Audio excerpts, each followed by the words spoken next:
नमस्कार विद्यार्थियों। MA final sociology paper 1 unit 3 के अंतर्गत हम संघर्षवादी परिप्रेक्ष्य के संदर्भ में कार्ल मार्क्स के विचारों की विवेचना कर रहे हैं। आज हम इस विवेचना का छठा और अंतिम भाग देखेंगे। मैं Anupama Saha, associate professor sociology, government college Sirohi, Rajasthan. पिछले वीडियो में हमने कार्ल मार्क्स का जो वर्ग संघर्ष का सिद्धांत है उसकी विस्तार पूर्वक चर्चा की थी। आज हम कार्ल मार्क्स के संघर्षवादी विचारों का एक आलोचनात्मक विश्लेषण करेंगे और उसी संदर्भ में हम ये देखेंगे कि अलग अलग विद्वानों ने, आलोचकों ने उनके सिद्धांत की किन कमियों की ओर इशारा किया है। तो जैसा आप देख पा रहे हैं अपने स्क्रीन्स पर, मार्क्स की जिन बिंदुओं पर आलोचना हुई है उन बिंदुओं को हम एक एक करके अब देखेंगे। सबसे पहले मार्क्स's इकोनॉमिक डिटर्मिनिज्म। आप सभी जानते हैं कि मार्क्स एक आर्थिक निर्धारणवादी थे और उनका ये मानना था कि किसी भी समाज की जो मौलिक संरचना होती है या आधारभूत संरचना होती है वह उसकी आर्थिक संरचना होती है और शेष सभी संरचनाएं सामाजिक, धार्मिक, राजनैतिक, न्यायिक, मनोरंजनात्मक, ये सभी जो संरचनाएं हैं ये इसी आर्थिक संरचना पर निर्भर करती हैं।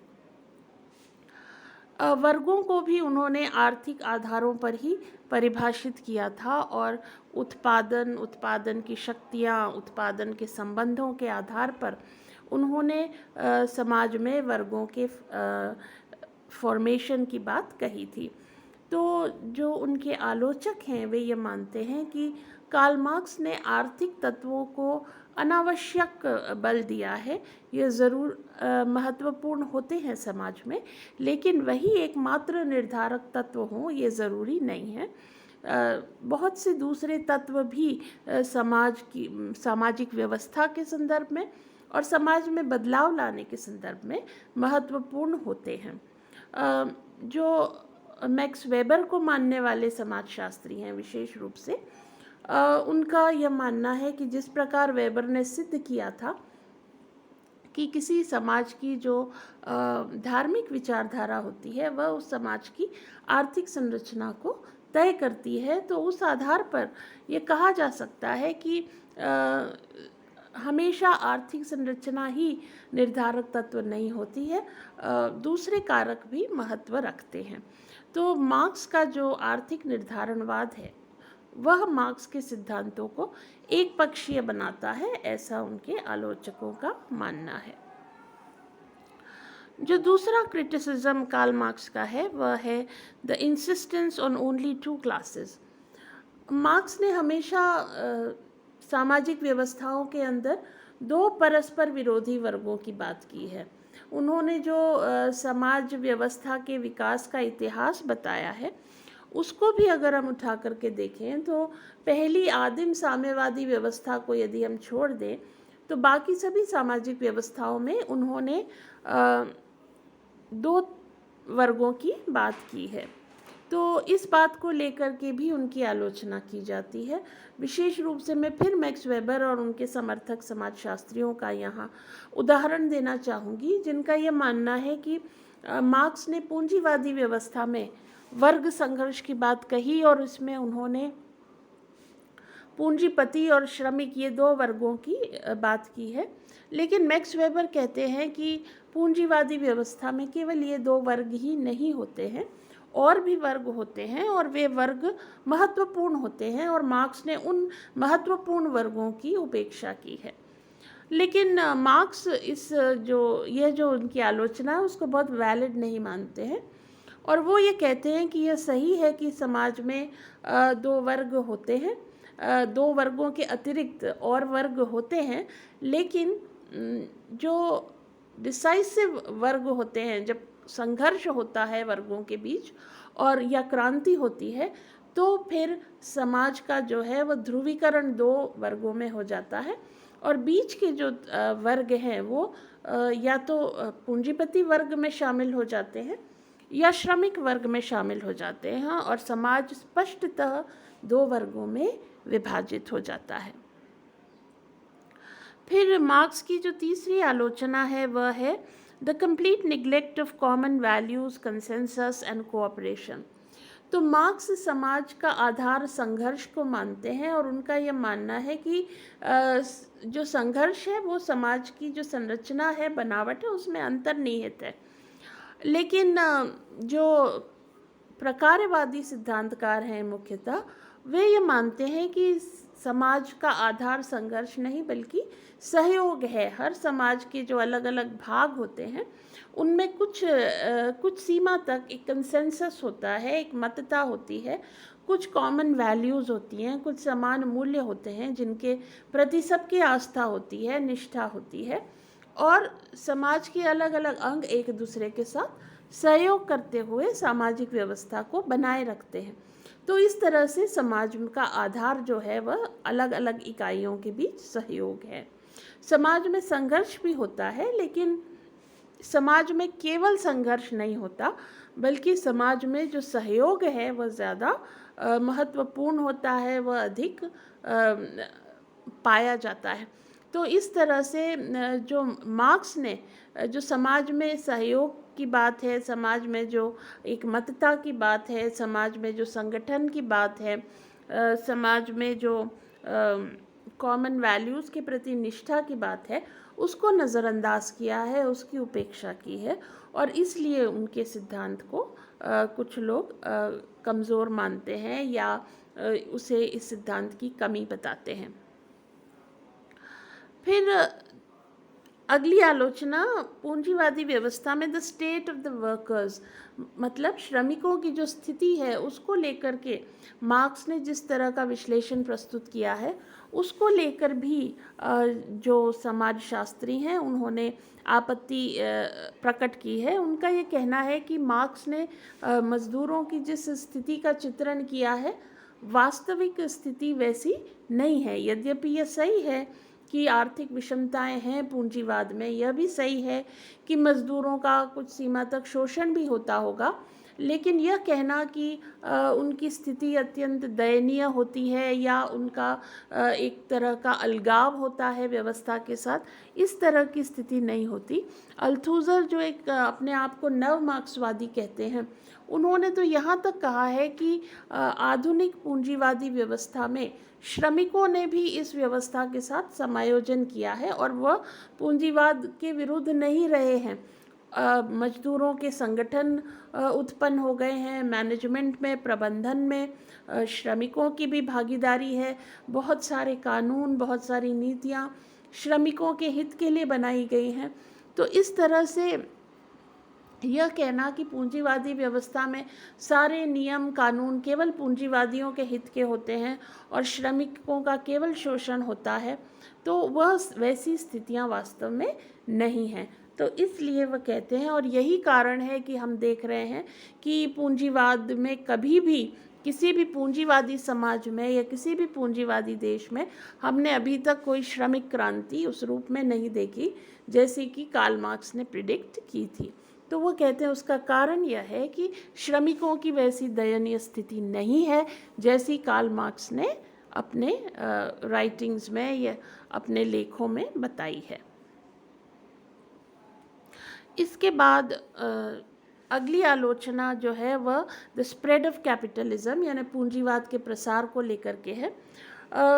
मार्क्स के विरोधी यह कहते हैं कि मार्क्स ने यह कहा था कि पूंजीवाद अपने आंतरिक विरोधाभासों के कारण एक दिन स्वतः ही नाश को प्राप्त होगा।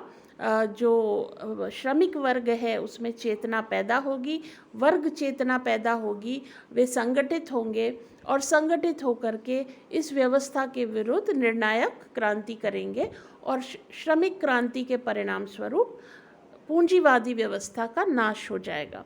लेकिन जो उनके आलोचक हैं वह ये कहते हैं कि ऐसा कहीं नहीं हुआ।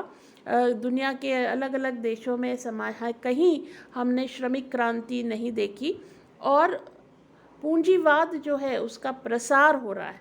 पूरी दुनिया में पूंजीवाद तेज़ी से विकास की ओर बढ़ रहा है और मार्क्स की भविष्यवाणी के उलट जो साम्यवाद है वो दुनिया भर से धीरे धीरे समाप्त हो रहा है। जिन समाजों में साम्यवादी व्यवस्थाएं स्थापित भी हुई, वे अब कमज़ोर हुई हैं या समाप्त हुई हैं। तो जो वास्तविक ऐतिहासिक तथ्य हैं वो तो यही बता रहे हैं आज के संदर्भ में कम से कम, कि पूंजीवाद अधिक मजबूत हुआ है, पूंजीवाद अधिक सुदृढ़ हुआ है, और पूंजीवाद का जो विस्तार है वह बहुत दुनिया भर में बहुत अधिक हो चुका है। और इस कारण मार्क्स की जो भविष्यवाणी थी वह गलत साबित होती दिख रही है। फिर the disintegration of communist governments. तो जो साम्यवादी सरकारें जहाँ कहीं भी स्थापित हुई, वो तो अब हम देख रहे हैं सोवियत यूनियन उसका एक बहुत बड़ा एग्जाम्पल है, जहाँ पर साम्यवादी व्यवस्था का विखंडन हो गया, वो समाप्त हो गई। तो जो आलोचक हैं वो ये कह रहे हैं कि पहली बात तो कहीं दुनिया भर में श्रमिक क्रांति हुई नहीं, और जहाँ जहाँ भी साम्यवादी सरकारें थी, चाहे वह सोवियत यूनियन हो, चाहे वह ईस्ट यूरोप के अलग अलग देश रहे हों, सब जगह पर जो साम्यवाद है वो कमज़ोर हुआ है। और वो देश जो साम्यवादी थे वो भी अब धीरे धीरे खुली बाजार व्यवस्था की तरफ बढ़ रहे हैं, पूंजीवाद की तरफ बढ़ रहे हैं। तो इस तरह से यह जो भविष्यवाणी कार्ल मार्क्स ने की थी कि एक ऐसा समय आएगा कि जब पूंजीवाद अपने आंतरिक विरोधाभासों के कारण नाश की ओर बढ़ेगा, तो ऐसी स्थिति तो हमें अभी दिखाई नहीं दे रही है। और फिर जो अंतिम आलोचना कार्ल मार्क्स की है वह है कि मार्क्स का जो पूरा सिद्धांत है वर्ग संघर्ष का, वो एक यूटोपियन थॉट है। यूटोपियन थॉट का मतलब क्या है? एक काल्पनिक लोक पर आधारित। यूटोपिया एक काल्पनिक लोक है, एक वास्तविक लोक नहीं होता, बल्कि एक काल्पनिक लोक होता है। तो जो आलोचक हैं कार्ल मार्क्स के, वो ये कहते हैं कि मार्क्स की जो भी सैद्धांतिक व्याख्या है और जो भी उनका भविष्य के समाज के बारे में जो उनका एक विश्लेषण है, वह बहुत काल्पनिक प्रतीत होता है, वास्तविक और व्यावहारिक प्रतीत नहीं होता है। और मार्क्स ने क्या कहा था? मार्क्स ने यह कहा था कि श्रमिक क्रांति के परिणाम स्वरूप जो पूंजीवादी व्यवस्था है उसका नाश हो जाएगा, और उसके बाद पुनः एक आधुनिक साम्यवादी व्यवस्था स्थापित होगी, जिसमें निजी संपत्ति की अवधारणा समाप्त हो जाएगी और सब कुछ सबका होगा। ये एक ऐसा समाज होगा जिसमें वर्ग भेद समाप्त हो जाएगा। वर्ग भेद समाप्त हो जाने से आर्थिक विषमताएं और शोषण भी समाप्त हो जाएगा। और मार्क्स ने तो यहाँ तक कहा था कि ऐसे समाज में फिर राज्य की भी आवश्यकता नहीं पड़ेगी, और राज्य भी धीरे धीरे समाप्त हो जाएगा। State will विदर away. तो एक राज्य विहीन, वर्ग विहीन, शोषण विहीन, पूर्ण साम्य पर आधारित एक समाज की कार्ल मार्क्स ने कल्पना की थी। लेकिन उनके आलोचक ये कहते हैं कि इस तरह का समाज वास्तव में व्यवहार रूप में कभी भी देखा नहीं गया, जिसमें पूर्ण साम्य हो, जिसमें किसी तरह का भेदभाव नहीं हो, जिसमें किसी तरह की असमानताएं ना हो, जिसमें किसी तरह का शोषण ना हो, जिसमें कोई राज्य न हो। इस तरह का कोई समाज न तो हुआ है, न हो सकता है। समाज में असमानताएं और विभेद तो हमेशा रहे हैं और हमेशा रहेंगे। और इसलिए मार्क्स के जो सैद्धांतिक सिस्टम है, जो व्यवस्था है, जो भी उन्होंने भविष्य के बारे में जो अपनी पूर्वानुमान दिए थे, वे सब काल्पनिक प्रतीत होते हैं। और इसलिए वे कहते हैं कि मार्क्स का जो थॉट है, जो विचार है, वह एक यूटोपियन विचार है, एक काल्पनिक विचार है। तो इस तरह से मार्क्स के सिद्धांतों के अलग अलग पक्षों की उनके आलोचकों के द्वारा आलोचना की गई है। लेकिन फिर भी तमाम आलोचनाओं के बाद भी मार्क्स के बारे में यह कहा जाता है कि वह अब भी 19वीं 20वीं शताब्दी के एक ऐसे विद्वान हैं, दार्शनिक हैं, जिनका असर सबसे ज़्यादा रहा है बौद्धिक जगत पर, और उनका जितना अधिक असर रहा है उतना ही उनकी अधिक आलोचना भी हुई है। निश्चित रूप से उनके जो पूंजीवादी समाज के बारे में जो उनके विचार हैं, जो उनके कॉन्सेप्ट्स हैं, वह पूरी तरह से खारिज नहीं किए जा सकते। वह हमें पूंजीवाद को समझने की दृष्टि से महत्वपूर्ण अंतर्दृष्टि प्रदान करते हैं। और जो मार्क्स को मानने वाले हैं, जो मार्क्स के सपोर्टर्स हैं, वे ये मानते हैं कि मार्क्स के विचार अभी भी प्रासंगिक हैं, और अगर हम पूंजीवाद जिस तरह से ऑपरेट कर रहा है दुनिया भर में, और उससे उत्पन्न होने वाली जो समस्याएं हैं, एक देश के भीतर भी जो आर्थिक विषमताएं वो पैदा कर रहा है, अंतर्राष्ट्रीय स्तर पर भी जिस तरह से हम समस्याएं देख रहे हैं मंदी की, और विभिन्न देशों के बीच जो वैमनस्य की, उससे ऐसा लगता है कि मार्क्स की जो विचारधारा है वो सही है, और पूंजीवाद अपने चरम पर जब पहुंचेगा तब वास्तव में वही होगा जैसा मार्क्स ने भविष्यवाणी की थी।